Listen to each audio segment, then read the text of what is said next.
Marami po akong pera. Nagbabawas lang. Galingan mo pa, putang ina mo! Strong Igorot at work! Kayo ang mga tunay na demonyo!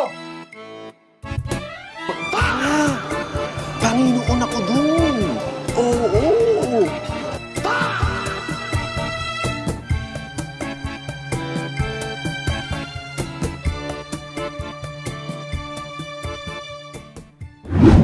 Nakakita ka ba naman ganyan tao? Pag inupuan niya, pag alis niya, kanya na.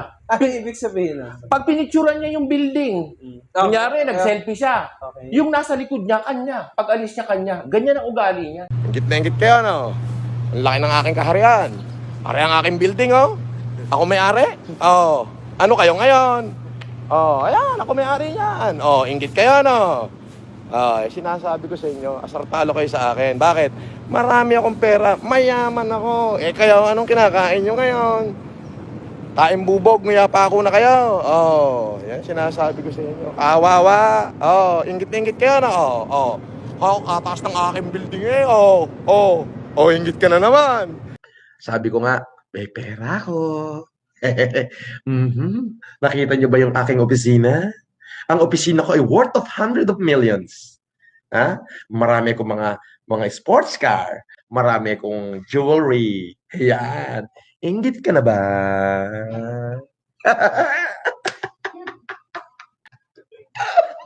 Kain muna kayo at baka naglalapat na ang harap at likod eh. Suportang spiritual lang po ang hinihingi ko. Hindi ko po kailangan ng suportang pinansyal. Marami po akong pera. Nagbabawas lang. Yun ang yabang. Hindi ko kailangan ng pera nyo. Marami akong pera. Nagbabawas lang. Galing kay Lord. Lumabas ako sa sinapupunan ng aking ina na walang-wala. Nung ako'y lumaki, ibinigay sa akin ni Lord lahat. Ano ibinigay ni Lord? Napakaraming pera. Napakaraming kayamanan. Karangyaan. Ako ho'y nagbenta ng mga ari-arian. Nagbenta po ako ng mga ari-arian. May record po yan sa Land Registry. Nagbenta po ako ng 50 hektarya last year. At nitong taon naman po na to, nagbenta po ako ng isang property na worth 40 million. Binayaran ko lahat ng capital gain tax dyan. Bayad po, kaya malinis po yung aking pera. Siya naman pong inuubos po ngayon at pinamimigay. Marami nagtatanong saan daw yung galing yung aking pera. Ako po'y nagbenta ng ari-arian ko na minana dito po sa Ramon Isabela last 2 years ago. At yung pong isang bahay ko, binenta ko ng halagang 40 million. So medyo malaki-laki po yun. Yung 36 hectare na pinagbilang ko at saka ng aking bahay. Siya pong aking inuubos na pinamimigay ko sa taong bayan. Yun lamang po. Si Imelda sa akin humihingi ng pera, si Bongbong sa akin humihingi ng pera, si Amy sa akin humihingi ng pera. Ibig sabihin nasa akin lahat ng kayamanan ng Marcos. Oo, sino ang Marcos ngayon? Eto, pumunta ka rito, susunugin kita ng pera, literal.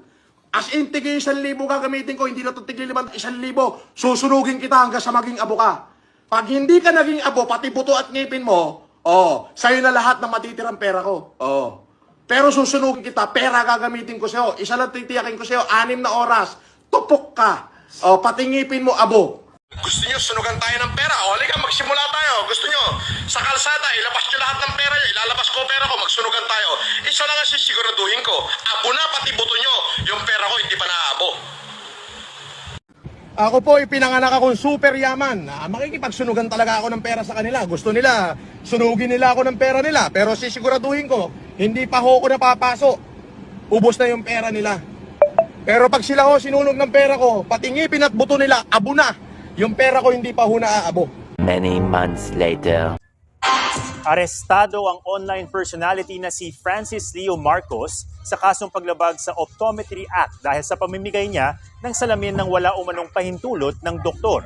Bukod dito, may warrant na paglabag sa RA 9262 o Violence Against Women laban sa isang Francis Marcos. At ikatlong warrant laban sa isang Norman Mangusim na totoong pangalan daw ni Marcos sa kasong Qualified Human Trafficking. Ako po, ipinanganak akong super yaman. Many months later. Hello? Yama. Boss? O ganito, sabi mo kay Johnny, kailangan ko ng panggastos ngayon. Pwede naman daw pumasok at sasabihin lang sa gate. Abogado ko, may papipirmahan ako sa kliyente dahil may hearing bukas. Boss, ang, Ganun lang. ang mabibigay lang sa'yo ni Atty. Johnny ngayon, siguro mga 10,000 lang kasi walang-wala na rin siyang pera. Okay. Oo, Sige. sabi Tapos niya nga ganito, sabi niya, hindi pa pwedeng sabihin mo kay FLM na kung pwede tayong magsanla ng ano, kasi eto na, puputok na tayo kailangan natin ng pang-financial kanya. sige, walang problema. Magsasabi ako ko kay Bernard kung ano magagawa. Okay, boss. Tapos, eto pa. Ano ba yun? Bukas, di ba pupunta kami ngayon ni Atty. Johnny, bibigyan ng 10,000 at saka yung bala ng vape mo. Bukas naman, yung bagong vape mo at saka bala rin. Nagpabili na si Nanay sige. Mary Ann. Tapos bibigyan ka rin niya ng pera. Bukas po yun ng umaga, alas 8. Okay, sige. Oo. Ganito. Kailangan ko ng bala ngayon. At saka, Oo, boss. ayun lang. Tapos ito, Tablet, boss. Yung tablet, panghingi ako kay nanay eh. walang problema yan. Ganito, sabihin mo kay Johnny, kung kaya niya munang humiram ng kalahating milyon, kung may mahihiram siya, ako na magbabayad. Kailangan niya nga daw, boss, may prenda daw. Yung isang singsing ko, 1 milyon, prenda niya muna. Okay, sige, boss, sabihin ko. Yung singsing ko malaki ba to? Sige, boss. Sabihin ko sa kanya. Tapos tatawagan namin si Sir Brick.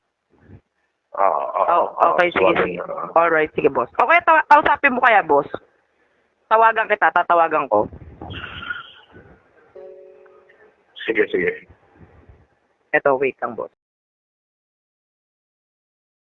Nasa labas. Kasama sa, yun kambal ko. Pupunta po kami sa inyo ni boss. Bakit daw? Papakuha po ng pera. Ay, wala na akong pera. Sinabi ko na kay Brick yun. Wala na akong ibibigay. Wala na po? Wala na.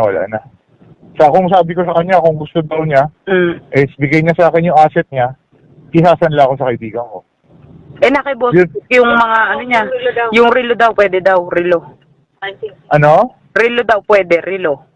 Akin na, bigay mo yung relo, isasanla ako kay Philip ko. Kilala rin ng kanya yung pagsasanlaan ko eh. Wala po sa akin na kay Boss Brick. Hindi naman kami nag-uusap noon. Paano masyadong si Boss Brick sa akin.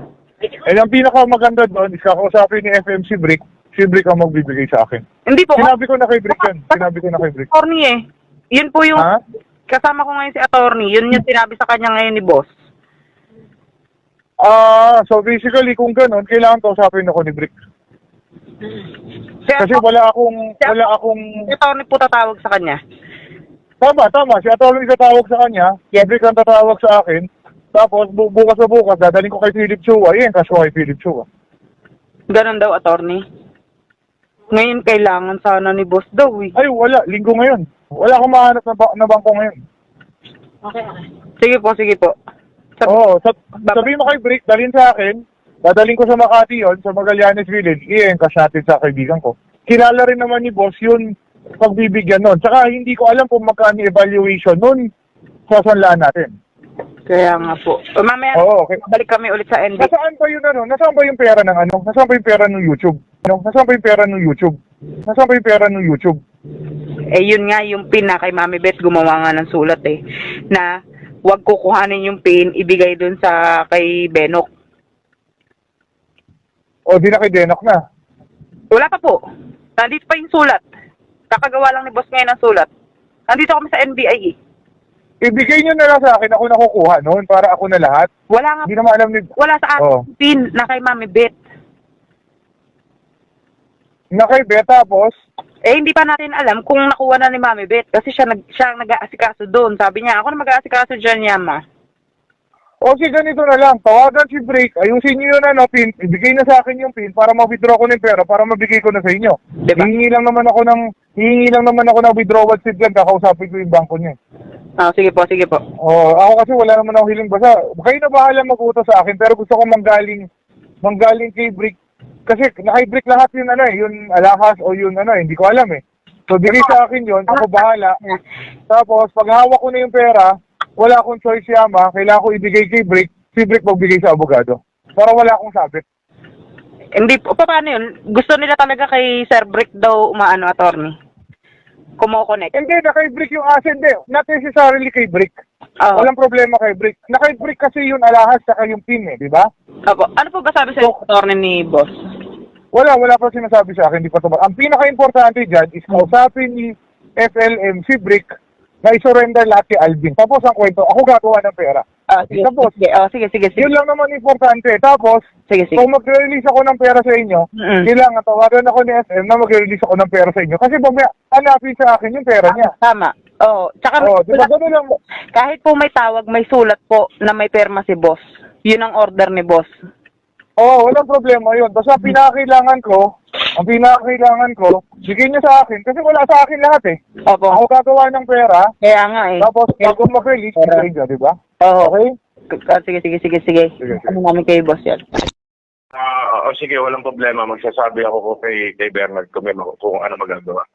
Hindi ako makatawag kay Bernard. Naka-block tong number na to. I-connect mo ako sa kanya ngayon. Opo. Ngayon, dali. Ito po, boss. Wait lang. Meron ko pang ano dyan. Ito na. Meron ako nun.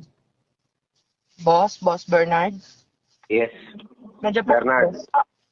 Bernard, narinig mo ako, pare? Yes. Pare, si Atty. Vestido, pare, nag-usap ako ang huwag na si Tony tanungin mo. Pare naman, lalabas na ako, okay na lahat ng kaso ko, magbe-bail na ako, wala akong kapera-pera dito. Nahihirapan ako, pare, okay na nilakad na niya lahat. I'm good to go. Pare, kung si Tony, bubuhol ko yan Pare naman, ako yung kaibigan mo Pare, ako kaibigan mo, hindi si Tony. Ikaw nga kaibigan ko, pre. Alam ko, pero Ano? wala rin akong pera ngayon.